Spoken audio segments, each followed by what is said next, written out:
नमस्कार बच्चों, मैं राजिका अग्रवाल आपकी साइंस टीचर स्वागत करती हूँ आप सभी का एक बार फिर से आज की क्लास में। देखिए भाई, एक नया चैप्टर अपन स्टार्ट करने वाले हैं जिसका नाम है विद्युत धारा का चुंबकीय प्रभाव, यानी कि magnetic effect of electric current. इस चैप्टर के अंदर हम बात करेंगे चुंबकीय प्रभाव की, चुंबकीय क्षेत्र की, कैसे ये उत्पन्न होता है, कैसे हम इसकी दिशा को निकाल सकते हैं। अब ये जो चैप्टर है थोड़ा बहुत रिलेटेड है आपके लास्ट चैप्टर से। कैसे? लास्ट चैप्टर के अंदर हमने क्या डिस्कस किया था? विद्युत धारा को पढ़ा था, विद्युत धारा का ऊष्मीय प्रभाव, तापीय प्रभाव पढ़ा था कि नहीं पढ़ा था? ऐसे ही विद्युत धारा का चुंबकीय प्रभाव भी होता है, बस उसी को हम यहाँ पर डिस्कस करने वाले हैं। देखिए, सबसे पहली चीज जो आपके दिमाग में आती है कि विद्युत धारा का चुंबकीय प्रभाव कहते किसे हैं। देखो भाई, हमें पता है कि जो आपके इलेक्ट्रिक करंट होती है, विद्युत धारा होती है, वो किसकी वजह से फ्लो होती है। किसी भी एक चालक तार के अंदर अगर अपन को इलेक्ट्रिक करंट फ्लो करवाना है तो वो किसकी वजह से फ्लो होगा? भाई, आवेशों की वजह से ही तो आपका इलेक्ट्रिक करंट फ्लो होती है, विद्युत धारा फ्लो होती है। क्योंकि आपके आवेश कितने हैं? दो, एक ऋण आयन और एक धन आयन। जो आपके ऋण आयन होते हैं वो आपके क्या है? इलेक्ट्रॉन्स। अब इलेक्ट्रॉन्स मूव करते हैं, उसकी वजह से ही तो अपने किसी भी चालक तार के अंदर विद्युत धारा प्रवाहित होती है, यानी कि आवेशों के प्रवाह की दर को अपन विद्युत धारा कहते हैं। अब जब किसी चालक तार के अंदर आवेशों का प्रवाह होता है तो उसकी वजह से उसमें विद्युत क्षेत्र और चुंबकीय क्षेत्र उत्पन्न होता है। उसे ही अपन क्या कहते हैं? विद्युत धारा का चुंबकीय प्रभाव कहते हैं। अब आप कहेंगे हमें क्या पता कि चुंबकीय क्षेत्र उत्पन्न होता है या नहीं होता, हम कैसे इस चीज को माने? भाई, दिमाग में पहला क्वेश्चन तो यही आएगा अपने कि हम क्यों माने, हम कैसे माने? बिना प्रूफ के हम तो कुछ नहीं मानेंगे। तो एक साइंटिस्ट आए जिनका नाम था ऑरस्टेड। उन्होंने क्या किया? एक एक्सपेरिमेंट किया। उन्होंने कोई एक धारावाही चालक तार लिया, यानी कि एक चालक तार लिया, उसमें इलेक्ट्रिक करंट फ्लो करा दी और उसके पास उन्होंने क्या किया कि जो आपके कंपास आती है, जिससे पहले इस तरीके से आपके ऐसे गोल गोल सी उसमें एक सुई होती है, जो सुई हमेशा साउथ और नॉर्थ की साइड, दक्षिण उत्तर दिशा में जो है घूमी रहती है। देखिए, आप सभी ने पुराने जमाने में लोग दिशा का पता इसी से लगाते थे। ये क्या होती है? आपके कंपास को कहा जाता है दिक् सूचक सुई, यानी कि कंपास निडल। अब क्या किया उन साइंटिस्ट ने कि एक धारावाही चालक तार लिया, उसके पास में इस सुई को रख दिया। पहले तो उस चालक तार में उन्होंने क्या किया, जैसे मान लो कि ये क्या है? आपका एक चालक तार है। ये क्या है? आपका एक चालक तार है, मान लो, ठीक है। ये है चालक तार। उन्होंने क्या किया, इसको देखने के लिए कि भाई इसमें जो है चुंबकीय क्षेत्र उत्पन्न हो रहा है या नहीं हो रहा, तो इसके पास में ये जो दिक् सूचक सुई है इसको लाके रख दिया। अब पहली कंडीशन में उन्होंने क्या किया, आपके यहाँ पर क्या लगी हुई होती है? कुंजी लगी हुई होती है। भाई, कुंजी जो है आपकी ऑन या ऑफ होती है, तो मैंने क्या किया कि अभी तो कुंजी आपके पास क्या है? ऑफ ही है, यानी कि इसमें विद्युत धारा प्रवाहित नहीं हो रही। वही तो कंडीशन है। अगर मैंने इसमें बीच में डॉट लगा दिया तो उसका मतलब क्या हुआ कि कुंजी ऑन है, यानी कि वो जो परिपथ है वो बंद परिपथ है। ये सब हमने डिस्कस किया था लास्ट जो अपने चैप्टर पढ़ा था उसके अंदर। तो देखो, अभी इन्होंने क्या देखा कि पहली कंडीशन में जब उन्होंने कुंजी को ऑन नहीं किया था, यानी कि उसमें विद्युत धारा प्रवाहित नहीं हुई, तो इसके पास में जो उन्होंने ये दिक् सूचक सुई रखी थी, निडल रखी थी, उसमें कोई भी चेंजेस नहीं आया। वो जिस तरीके से थी उसी तरीके से रखी रही। दूसरी कंडीशन में उन्होंने क्या किया कि इस तरीके से इस कुंजी को लगा दिया, यानी कि जो कुंजी है उसको ऑन कर दिया। अब जो है परिपथ कैसा हो गया? बंद परिपथ हो गया। हुआ नहीं हुआ कुंजी लगाते ही? पहले कैसा था? खुला परिपथ था। कुंजी लगाते ही परिपथ क्या हुआ? एकदम से बंद हुआ और इसमें क्या फ्लो हुई? Electric current. अब जो आपके विद्युत धारा होती है वो आवेशों के विपरीत दिशा में बहती है। आवेश आपके जो होते हैं इलेक्ट्रॉन्स, वो किस दिशा से? जो आपके -2 पॉजिटिव डायरेक्शन में ये जाते हैं। जाते नहीं जाते, यानी कि विद्युत धारा की दिशा क्या होती है, धनायन से ऋणायन की साइड होती है। तो इस तरीके से इसमें क्या हुआ, इलेक्ट्रिक करंट फ्लो हुआ। अब इन्होंने क्या देखा कि जब दूसरी कंडीशन में इसमें विद्युत धारा प्रवाहित हुई तो ये जो सुई है ना, इसमें इस तरीके से विक्षेप उत्पन्न हो गया, यानी कि ये अपनी जगह से थोड़ी सी हिली। तो उनको पता चला कि भाई ये अपनी जो सुई इन्होंने रखी है, कंपास रखा है, उसमें विक्षेपण कैसे हुआ, वो विक्षेप कैसे हुई, उसमें जो है डायरेक्शन में इस तरीके से चेंज कैसे आया, भाई अपनी जगह से कैसे वो हिल गई। तो बस इसी को इन्होंने क्या कहा कि जब किसी चालक तार में विद्युत धारा प्रवाहित की जाती है तो उसके आसपास एक क्षेत्र उत्पन्न होता है जिसे अपन क्या कहते हैं, चुंबकीय क्षेत्र कहते हैं। क्या, चुंबकीय क्षेत्र, यानी कि मैग्नेटिक फील्ड कहते हैं। तो डेफिनेशन क्या लिखेंगे, जब किसी चालक के अंदर विद्युत धारा प्रवाहित होती है तो उसके आसपास एक क्षेत्र उत्पन्न होता है जिसे अपन विद्युत चुंबकीय क्षेत्र कहते हैं। अब इस चुंबकीय क्षेत्र को अपन किससे व्यक्त करते हैं, तो इसको व्यक्त किया जाता है बी से। किससे व्यक्त किया जाता है, बी से व्यक्त किया जाता है। जो आपका चुंबकीय क्षेत्र होता है ना, वो सदिश राशि है। कैसी राशि है, सदिश राशि। अब आप कहेंगे कि मैम सदिश का मतलब क्या होता है, तो देखो दो तरीके की राशियां होती है, एक होती है आपकी सदिश राशि और एक होती है आपकी अदिश राशि। दोनों में क्या डिफरेंस होता है, सबसे पहला देखो अदिश राशि के बारे में। अदिश यानी कि ऐसी भौतिक राशि जिसमें परिमाण के साथ साथ दिशा की जरूरत नहीं होती, उसे अपन कहते हैं अदिश राशि। आई बात समझ में, अदिश यानी कि दिशा की जरूरत नहीं है जिस राशि में, उसे अपन ने कह दिया अदिश राशि। फिर अपन आते हैं सदिश राशि पे। तो सदिश राशि क्या होती है, ऐसी भौतिक राशि जिसमें परिमाण के साथ साथ दिशा की भी जरूरत होती है, उसे अपन क्या कहते हैं, उसे कहा जाता है सदिश राशि। यानी कि किस दिशा में ये जो भौतिक राशि है वो काम कर रही है, उसको अपन क्या कहते हैं, सदिश राशि कहते हैं। अब जो आपका ये चुंबकीय क्षेत्र है जिसे अपन ने व्यक्त किया है किससे, कैपिटल बी से, ये क्या है आपके सदिश राशि है। इसी वजह से जो है हम इसको इस तरीके से व्यक्त करते हैं। ऊपर ये जो तीर का निशान लगा हुआ है, ये जो है शो करता है, प्रदर्शित करता है कि ये जो राशि है वो कैसी है, सदिश राशि है। आई कैन, यही बात समझ में। सबसे पहली चीज, ये चुंबकीय क्षेत्र का पता लगाने के लिए एक साइंटिस्ट ने एक्सपेरिमेंट किया, वो चीज। अब चुंबकीय क्षेत्र का पता लग गया तो अब अपन को थोड़ा बहुत चुंबक के बारे में ही मालूम होना चाहिए नहीं होना चाहिए।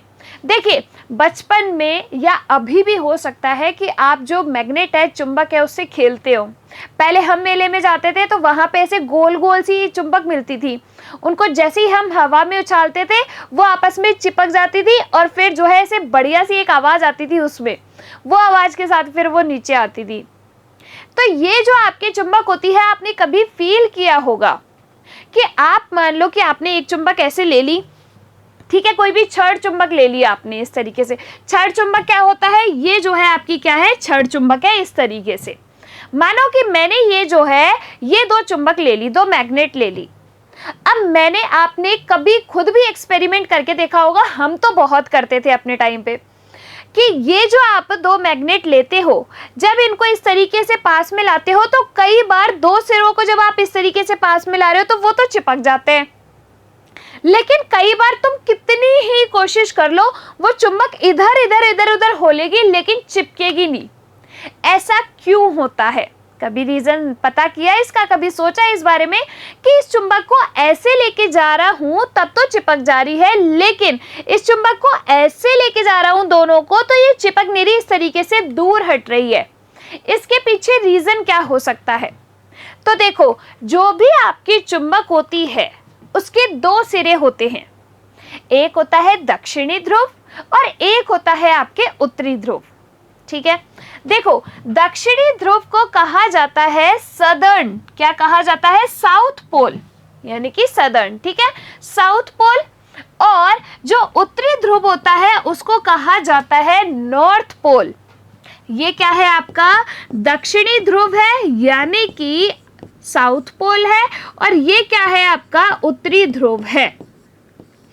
इस तरीके से एक चुंबक में जो है दो क्या होते हैं, सिरे होते हैं, दो ध्रुव होते हैं, दक्षिणी ध्रुव और उत्तरी ध्रुव। दक्षिणी ध्रुव S, उत्तरी ध्रुव N, ठीक है। अब क्या होता है कि जैसे मान लीजिए कि इसमें मैंने इसके पास में एक और छड़ चुंबक ला दी, मैंने इसके पास में क्या हुआ, एक और छड़ चुंबक ला दी।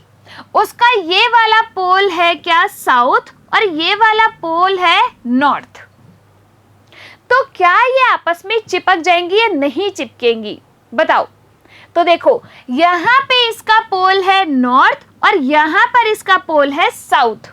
तो हमने क्या पढ़ा है हमेशा कि जो विपरीत ध्रुव होते हैं उनमें क्या होता है, आकर्षण होता है, और जो समान ध्रुव होते हैं उनमें क्या होता है, प्रतिकर्षण। अपोजिट अट्रैक्ट्स, पढ़ा है नहीं पढ़ा है कि अपोजिट अट्रैक्ट्स और सेम रिपेल, यानी कि अगर सेम ध्रुव हो तो एक दूसरे को प्रतिकर्षित करेंगे, और अगर अलग अलग हो तो एक दूसरे को क्या करेंगे, आकर्षित करेंगे।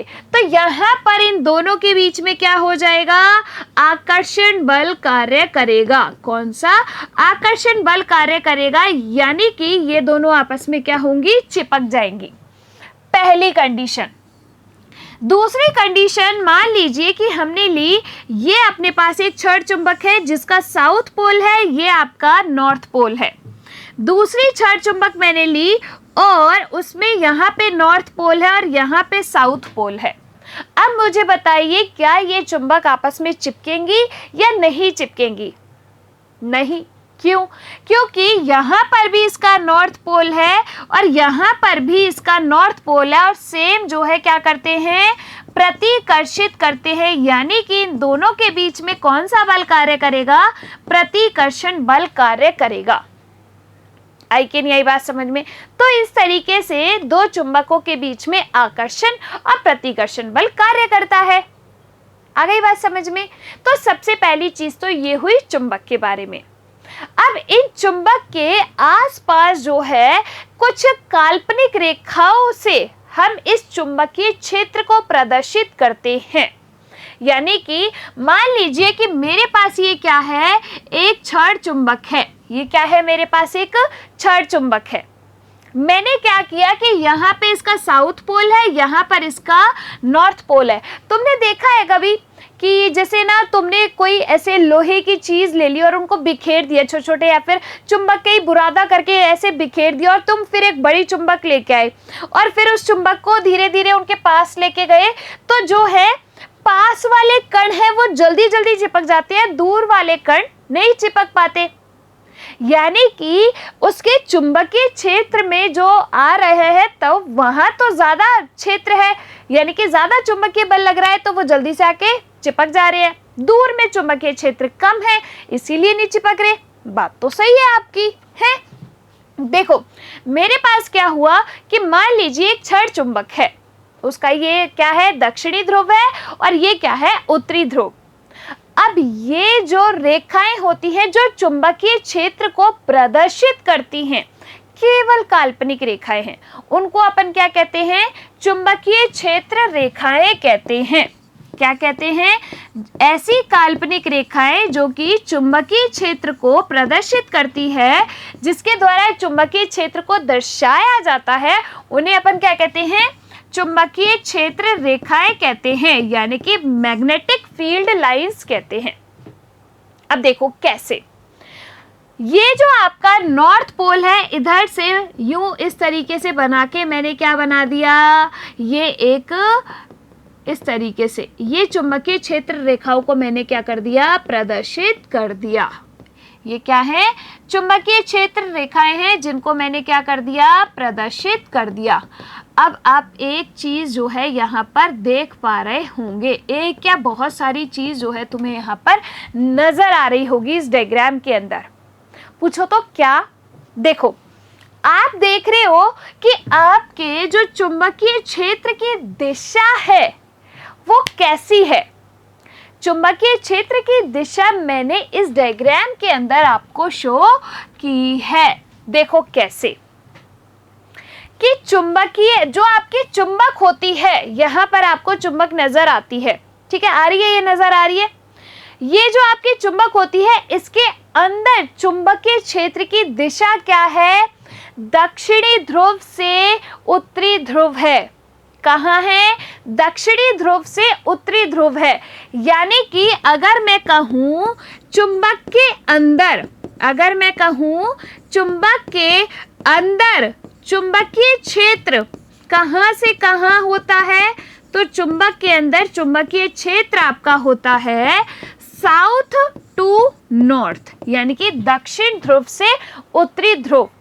लेकिन आपको बाहर नजर आ रहा होगा कि ये जो चुंबकीय क्षेत्र है, रेखाएं हैं, वो कहां से कहां जा रही है? इस उत्तरी ध्रुव से दक्षिणी ध्रुव पर जा रही है। जा रही है, नहीं जा रही? तो यानी कि आपका चुंबक के बाहर, कहां? चुंबक के बाहर चुंबकीय क्षेत्र जो होता है वो उसकी दिशा क्या होती है? तो चुंबक के बाहर आपके नॉर्थ से साउथ होती है, यानी कि उत्तरी ध्रुव से दक्षिणी ध्रुव होगी। तो एक चीज तो ये समझ आई कि आपके चुंबक के अंदर चुंबकीय क्षेत्र कहां से कहां होगा और चुंबक के बाहर चुंबकीय क्षेत्र कहां से कहां होगा। ठीक है, अब ये चुंबकीय क्षेत्र क्या है? आपकी रेखाएं क्या है? आपकी काल्पनिक रेखाएं हैं, जिससे हम इस तरीके से चुंबकीय क्षेत्र को प्रदर्शित करते हैं। अब ये जो आपकी चुंबकीय क्षेत्र रेखाएं होती है ना, ये एक दूसरे को कभी प्रतिच्छेदित नहीं करती। ये जो चुंबकीय क्षेत्र रेखाएं होती है, एक दूसरे को प्रतिच्छेदित नहीं करती। क्यों नहीं करती? इसके पीछे क्या रीजन है? मान लो कि आपके एक चुंबकीय क्षेत्र रेखा ये रही, दूसरी चुंबकीय क्षेत्र रेखा ये रही। अगर इन दोनों ने एक दूसरे को काट दिया, प्रतिच्छेदित कर दिया, तो हम जब दिक सूचक सुई रखेंगे, यानी कि कंपास निडल रखेंगे, तो उसकी जो है दो डायरेक्शन होगी, जो कि क्या है? इम्पॉसिबल है। इसीलिए ये जो चुंबकीय क्षेत्र रेखाएं होती है, एक दूसरे को प्रतिच्छेदित नहीं करती। ठीक है, इसके नेक्स्ट पॉइंट क्या आता है कि ये जो चुंबकीय क्षेत्र रेखाएं होती है, इस तरीके से वृत्ताकार पथ बनाती है। क्या?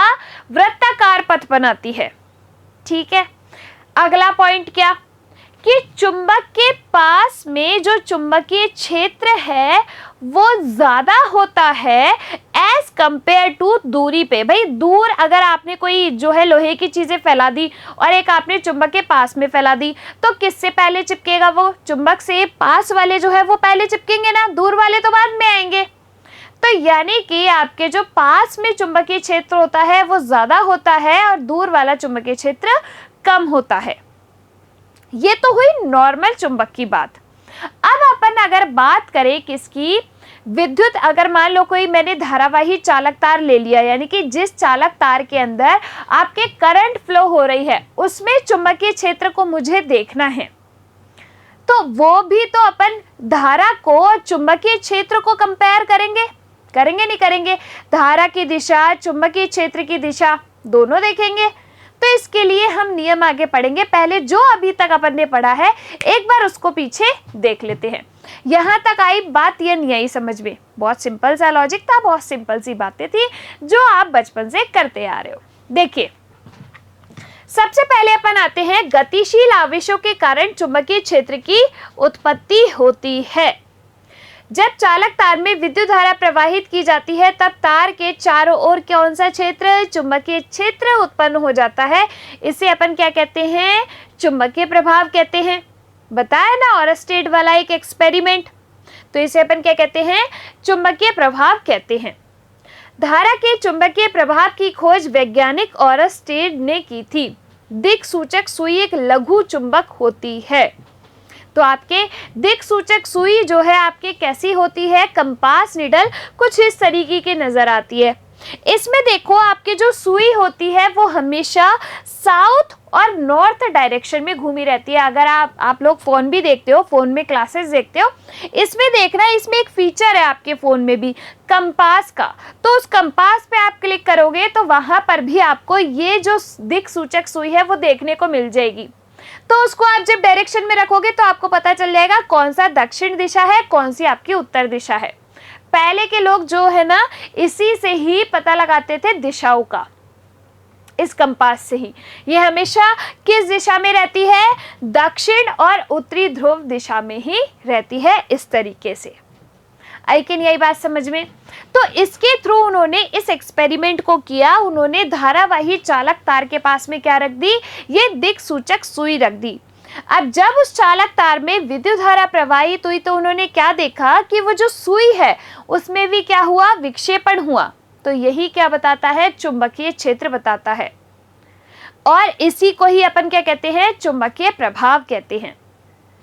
देखिए, चुंबक के सिरे उत्तर दक्षिण दिशा को इंगित करते हैं। तो ये उत्तर दक्षिण दिशा को इंगित किया किसने?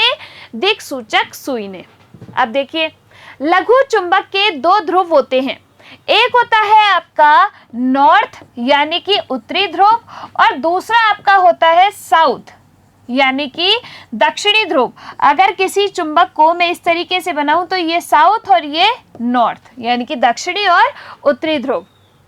चुंबक के सजातीय ध्रुवों में परस्पर प्रतिकर्षण तथा विजातीय ध्रुवों में आकर्षण होता है। तो मैंने आपको बताया कि जैसे मान लो मैंने जो है इस तरीके से दो चुंबक ले ली। अगर मैंने उसका साउथ पोल एक पास में रख दिया तो ये एक दूसरे को क्या करेंगे? रिपेल करेंगे यानी कि प्रतिकर्षित करेंगे। क्या करेंगे? प्रतिकर्षित करेंगे, क्योंकि जो है आपके अपोजिट अट्रैक्ट्स यानी कि जो विपरीत ध्रुव होते हैं वो एक दूसरे को आकर्षित करते हैं, और समान वाले जो है एक दूसरे को क्या करते हैं? समान वाले एक दूसरे को प्रतिकर्षित करते हैं। तो ये क्या कर लेंगे? एक दूसरे को आकर्षित कर लेंगे। आई नहीं बात समझ में? देखिए, किसी चुंबक के चारों ओर वह क्षेत्र जिसमें उसके बल का संसूचन किया जा सकता है उसे चुंबक का चुंबकीय क्षेत्र कहलाता है। यानी कि जैसे आपने देखा है कि कहीं का ऐसे राजा होता है, यानी कि इस कॉलोनी का राजा तो मैं ही हूँ, अपना बाई तो अपना बाई है, ऐसे करते हैं कि यहाँ का राजा तो मैं ही हूँ। यानी कि जो आपके जिस क्षेत्र तक बल का अनुभव किया जा सके उसमें, उस क्षेत्र को अपन कहते हैं चुंबकीय क्षेत्र। ठीक है, उसको क्या कहा जाता है? चुंबकीय क्षेत्र कहा जाता है। आगे चलिए, इस तरीके से आपके ये क्या है? क्षण चुंबक है, इसका साउथ पोल और ये नॉर्थ पोल। आगे चलते हैं। वह रेखाएं जिनके अनुदिश चुंबक का उत्तरोमुखी ध्रुव सतत पथ पर होता है चुंबकीय क्षेत्र रेखाएं कहलाती हैं। तो इस तरीके से ये जो आपके प्रदर्शित की जा रही है ये क्या है? चुंबकीय क्षेत्र रेखाएं। चुंबकीय क्षेत्र रेखाएं चुंबक के अंदर तो साउथ से नॉर्थ की साइड जाएगी यानी कि दक्षिणी ध्रुव से उत्तरी ध्रुव जाएगी, और चुंबक के बाहर आपके उत्तरी से कहाँ जाएगी? दक्षिणी में जाएगी। तो देखो डायरेक्शन आपको नजर आ रही है, इस तरीके से आ रही है, नहीं आ रही? तो इस चीज का विशेष ध्यान रखिएगा कि बाहर की साइड, चुंबक के बाहर जो चुंबकीय क्षेत्र की दिशा होती है वो कहाँ से कहाँ?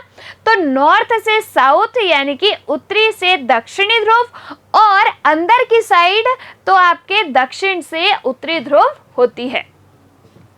देखिए, चुंबकीय क्षेत्र रेखा एक बंद वक्र होती है। तो इस तरीके से ये क्या बनाती है? वक्र बनाती है। दिख रहा है, नहीं दिख रहा है? यहाँ पर ये एक दूसरे को कभी भी प्रतिच्छेदित नहीं करती हैं। ये रेखाएं उत्तरी ध्रुव से निकलती हैं तथा दक्षिण ध्रुव से प्रवेश करती है। तो देखो, अंदर आई तो कैसे? दक्षिणी ध्रुव से उत्तरी ध्रुव, और गई कैसे? उत्तरी ध्रुव से दक्षिणी ध्रुव। आगे की नहीं आगे बात समझ में?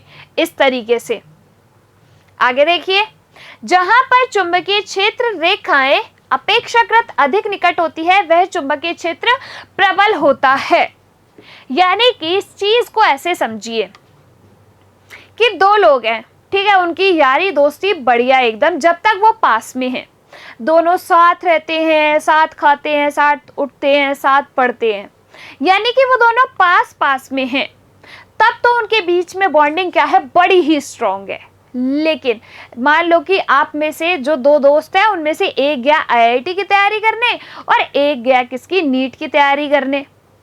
जाओगे भाई, आप सब भी जाओगे, ठीक है, तैयारी करोगे आप लोग भी और क्रैक भी करोगे आईआईटी और नीट। देखिए, जब आप दो अलग अलग दिशाओं में चले गए, यानी कि मान लीजिए कि किसी को कोई की तैयारी करनी है, किसी को किसकी तैयारी करनी है, यानी कि वो क्या हो गए, दूर दूर हो गए, उनकी सिटी अलग हो गई, तो उनके बीच में जो बॉन्डिंग है वो क्या हो गई, कमजोर हो गई। ऐसे ही ये क्या कहना चाहता है कि जो यहाँ पर चुंबकीय क्षेत्र रेखाएं अपेक्षाकृत अधिक निकट होती हैं, यानी कि अगर क्षेत्र रेखाएं पास में है यानी कि चुंबकीय क्षेत्र ज्यादा लग रहा है।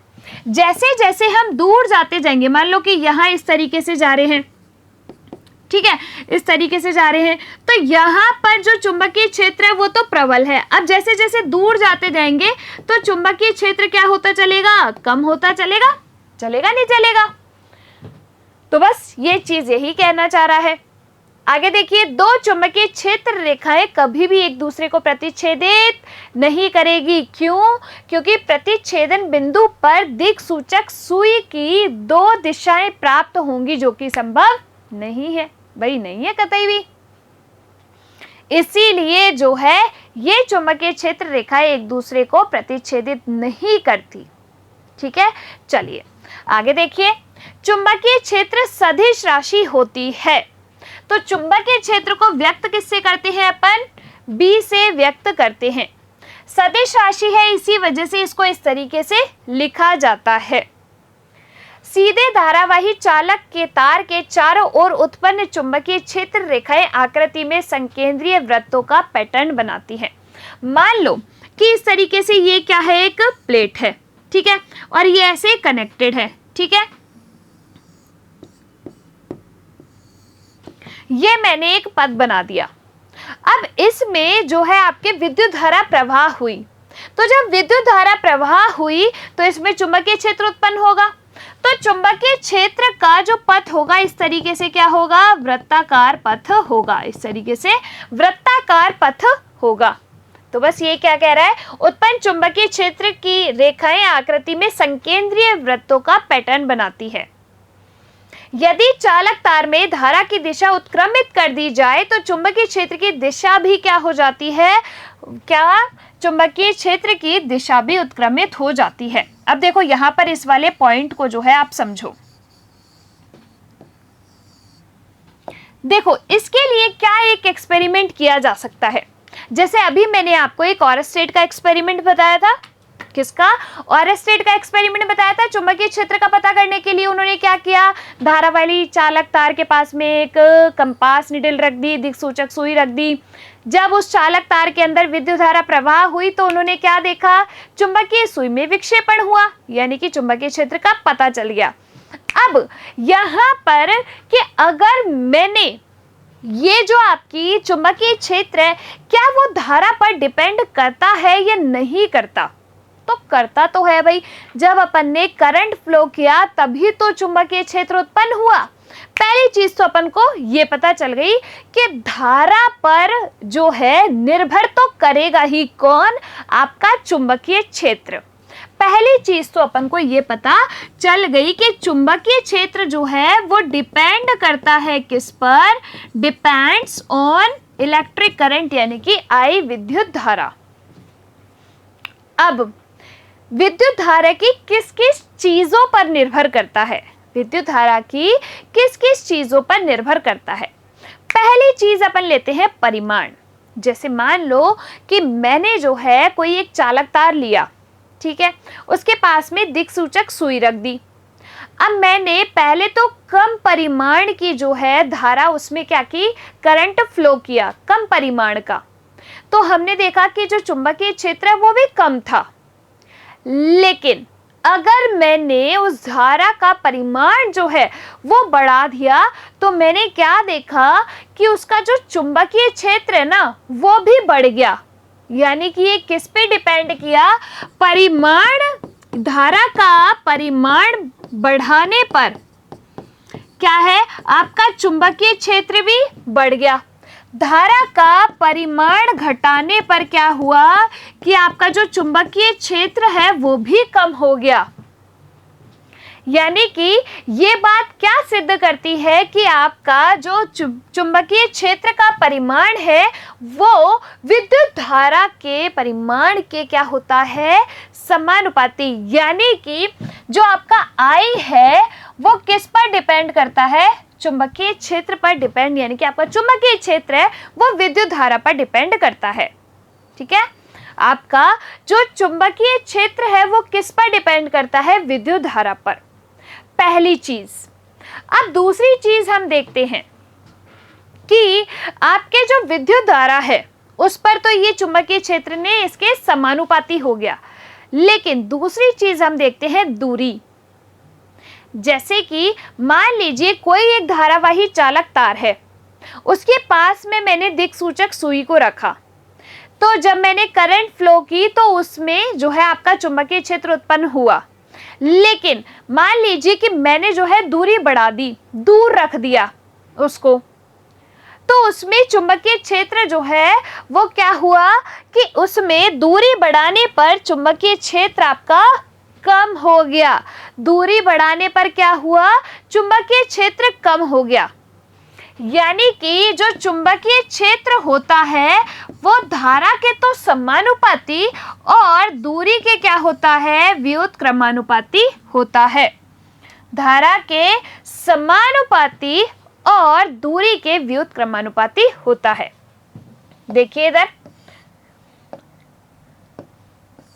देखिए यहां पर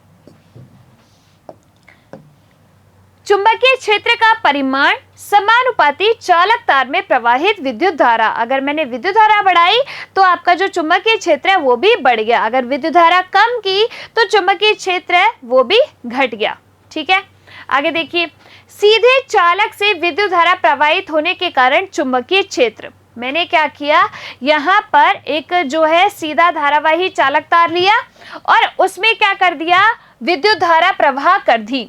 क्या कर दिया, विद्युत धारा जो है अपनी यहाँ पर प्रवाह कर दी। आपको पता है इलेक्ट्रिक करंट कहाँ से कहाँ फ्लो करेगी, प्लस से माइनस की साइड, क्योंकि आवेशों के विपरीत दिशा में। तो यहाँ से प्लस से ये कहाँ चले गई, माइनस की साइड। तो यहाँ पर ये डायरेक्शन आपको नजर आ रही है विद्युत धारा की। भाई पहली चीज तो ये। अब यहाँ पर इसमें जो है अपन चुंबकीय क्षेत्र देखेंगे, तो इसमें जैसे ही करंट फ्लो की तो इसमें आपके क्या है, चुंबकीय क्षेत्र क्या हो जाता है, उत्पन्न हो जाता है। देखो आगे, चुंबकीय क्षेत्र चालक के हर बिंदु पर संकेंद्रीय वृत्तों द्वारा दर्शाया जा सकता है। अगर मैं इसमें चुंबकीय क्षेत्र दर्शाऊं तो इस तरीके से संकेंद्रीय वृत्त बना के मैं क्या करूंगी, इस चुंबकीय क्षेत्र को प्रदर्शित कर सकती हूं। देखिए, तांबे के तार में प्रवाहित विद्युत धारा के परिमाण को परिवर्तित करने पर सुई के विक्षेप में भी क्या होता है, परिवर्तन होता है। अर्थात जब विद्युत धारा के परिमाण में वृद्धि होती है तो विक्षेप में भी वृद्धि होती है। तो यानी कि चुंबकीय क्षेत्र किस पर निर्भर किया, विद्युत धारा के परिमाण पर। जैसे ही परिमाण बढ़ाया यानी कि विक्षेपण भी बढ़ा, यानी कि चुंबकीय क्षेत्र में वृद्धि हुई। ठीक है, यदि तांबे के तार में प्रवाहित विद्युत धारा तो वही रहती है, परंतु दिक्सूचक सुई तांबे के तार से दूर चली जाती है, यानी कि डिस्टेंस बढ़ा दी तो चुंबकीय क्षेत्र क्या होता है, कम हो जाता है। तो इसीलिए क्या कहते हैं अपन कि चुंबकीय क्षेत्र धारावाही चालक के जो धारा है उसके परिमाण के तो समानुपाती, लेकिन जो आपकी धारा है वो दूरी के क्या हो जाती है, व्युत्क्रमानुपाती। आई कैन यही बात समझ में। देखिए आगे, अतः सीधे धारावाही चालक में जो आपका चुंबकीय क्षेत्र है वो किसके व्युत्क्रमानुपाती, दूरी के व्युत्क्रमानुपाती होता है। क्यों, क्योंकि अगर मान लो कि यहाँ पर एक चालक तार है जिसमें ना तुम्हारे करंट फ्लो हो रही है, पहले दिक्सूचक सुई यहाँ रखी थी, दूसरी कंडीशन में मान लो दिक्सूचक सुई यहाँ रखी है, तो जब ये दूरी कम है इन दोनों के बीच में तब तो चुंबकीय क्षेत्र क्या है, ज्यादा, क्योंकि इसमें सुई में विक्षेपण देखने को ज्यादा मिला। दूसरी कंडीशन में क्या किया कि इस धारावाही चालक तार से ये जो दुख सूचक सुई है इसको दूर रख दिया, तो इसमें विक्षेपण देखने को नहीं मिला इतना, यानी कि दूरी बढ़ाने पर जो चुंबकीय क्षेत्र है वो कम हो गया। मैंने क्या कहा कि दो पक्के दोस्त हैं, दोनों साथ साथ थे तब तो बढ़िया, लेकिन जैसे ही दूरी हुई उन दोनों के बीच में जो बॉन्डिंग है वो क्या हो गई, कम। तो चुंबकीय क्षेत्र क्या हो जाता है, दूरी बढ़ाने पर कम हो जाता है। आई नहीं आई बात समझ में? तो देखो, तो उत्पन्न चुंबकीय क्षेत्र निम्न दो तथ्यों पर निर्भर करता है। धारावाही चालक के उस बिंदु की दूरी पर जिस पर चुंबकीय क्षेत्र निकाला जा सकता है, और दूसरा धारावाही चालक में प्रवाहित धारा पर। ठीक है, तो किस किस पर, I पर और R पर निर्भर किया। कौन, चुंबकीय क्षेत्र, जिसे अपन प्रदर्शित करते हैं B से।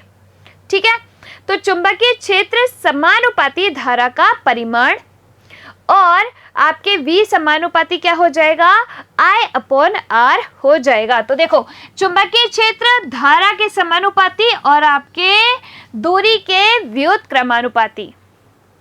चुंबकीय क्षेत्र का मात्रक क्या होता है, टेस्ला या वेबर प्रति मीटर स्क्वायर। ठीक है, चलिए आगे देखिए।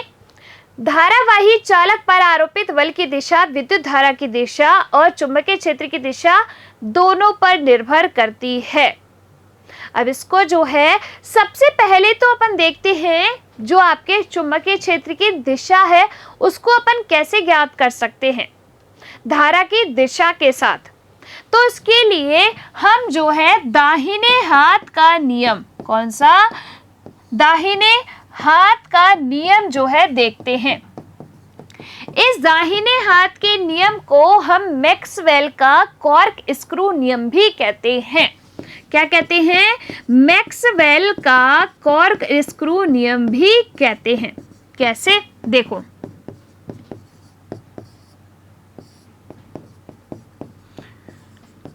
जैसे मान लो इस नियम में क्या होता है कि इसने कहा है दाहिने हाथ का नियम। क्या कहा है, दाहिने हाथ का नियम। तो दाहिना हाथ कौन सा होता है आपका, राइट हैंड। राइट हैंड लीजिए, उसमें क्या कहा जाता है कि अगर मैं जो है अंगूठे को इस तरीके से रखूं कि जो अंगूठा है वो विद्युत धारा की दिशा को बताए, अंगूठा किसको बताए, विद्युत धारा की दिशा को बताए, तो अपनी ये जो मुड़ी हुई उंगलियां होती है ना इस तरीके से, वो किसको बताएंगी, वो चुंबकीय क्षेत्र की दिशा को बता देगी। कैसे, देखो, जैसे मान लो कि मैंने ऊपर की साइड किया अंगूठा, तो देखो मैंने इस तरीके से ऊपर की साइड, राइट हैंड लेना है, ऊपर की साइड अंगूठा किया, तो ये क्या हो गई, ऊपर की साइड धारा की दिशा हो गई।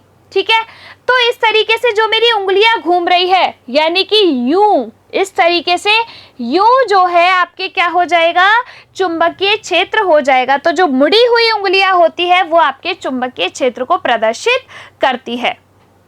ठीक है, अब मान लो इसी कंडीशन को मैंने क्या कर दिया, चेंज कर दिया, मैंने अंगूठे को कर दिया यूं।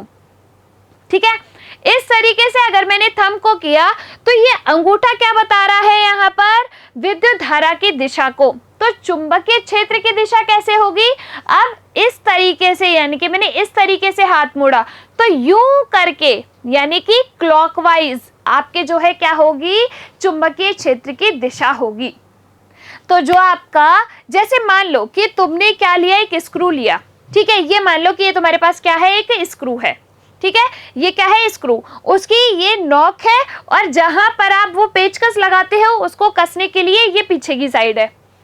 अब ये जिस डायरेक्शन में आगे बढ़ रहा है, जब मैं इसको इस तरीके से, पेचकस को इस तरीके से मान लो घुमाती जाती हूँ तो ये आगे बढ़ता जाता है, इसको मैं पेचकस को घुमाती जाऊंगी, ये आगे बढ़ता जाएगा। तो जिस डायरेक्शन में आपका ये जो है स्क्रू आगे की साइड बढ़ रहा है वो तो है आपके धारा की दिशा, और जिस डायरेक्शन में मैं उस पेचकस को घुमा रही हूँ, तो पेचकस जिस डायरेक्शन में घुमा रही हूँ, स्क्रू भी मेरा उसी डायरेक्शन में इस तरीके से घूम रहा है नहीं घूम रहा है। तो यानी कि जिस डायरेक्शन में स्क्रू घूम रहा है वो क्या हुई, चुंबकीय क्षेत्र की दिशा हुई।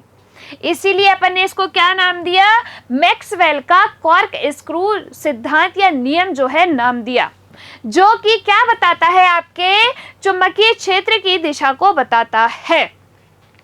देखो आगे इस तरीके से जो है, अगर आपको डायग्राम में नजर आ रहा हो, मैं लिखा हुआ जो है यहां से रिमूव कर देती हूं। देखिए पहले वाले कंडीशन में क्या किया है, विद्युत धारा की दिशा नीचे की साइड यानी कि अंगूठा नीचे, तो इस तरीके से मुड़ी हुई उंगलियां क्या करेंगे, आपके प्रदर्शित कर रही है किसको, चुंबकीय क्षेत्र को। अगर जो है अंगूठे को मैंने ऊपर की साइड किया तो ये मुड़ी हुई उंगलियां इस तरीके से क्या प्रदर्शित कर रही है, चुंबकीय क्षेत्र को प्रदर्शित करती हैं। तो आई के नहीं आई बात समझ में, इससे अपन क्या कहते हैं, दाहिने हाथ के अंगूठे का नियम या फिर मैक्सवेल का कॉर्क स्क्रू नियम भी कहते हैं। आई के नहीं आई बात समझ में। देखो आगे, इसे मैक्सवेल का कॉर्क स्क्रू नियम भी कहते हैं क्योंकि किसी कॉर्क स्क्रू को विद्युत धारा की दिशा में आगे बढ़ाते हैं तो कॉर्क स्क्रू के घूर्णन की दिशा, चुंबकीय क्षेत्र की दिशा, तो ये आपका कॉर्क स्क्रू आगे की साइड जा रहा है, ऐसे घूमते घूमते घूमते, तो आगे की साइड धारा की दिशा, घूमने की जो दिशा है वो क्या है, आपके चुंबकीय क्षेत्र की दिशा है। तो इस तरीके से आप जो है दक्षिण हस्त अंगुष्ठ नियम से धारा की दिशा के जो है अकॉर्डिंग चुंबकीय क्षेत्र की दिशा कैलकुलेट यानी कि निकाल सकते हो। आई के नहीं आई बात समझ में। तो यहाँ पर जो है हम इस टॉपिक को, आज इस क्लास को एंड करते हैं। यहाँ तक चीजें आपको समझ में आई या नहीं आई।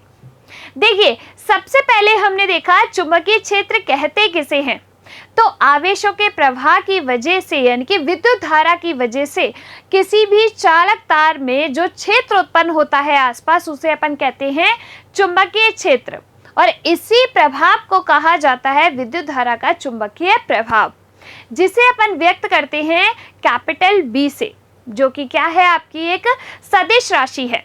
सदिश राशि क्या होती है, ऐसी भौतिक राशियां जिनके लिए परिमाण के साथ साथ दिशा की भी जरूरत होती है, उन्हें हम क्या कहते हैं, सदिश राशियां कहते हैं।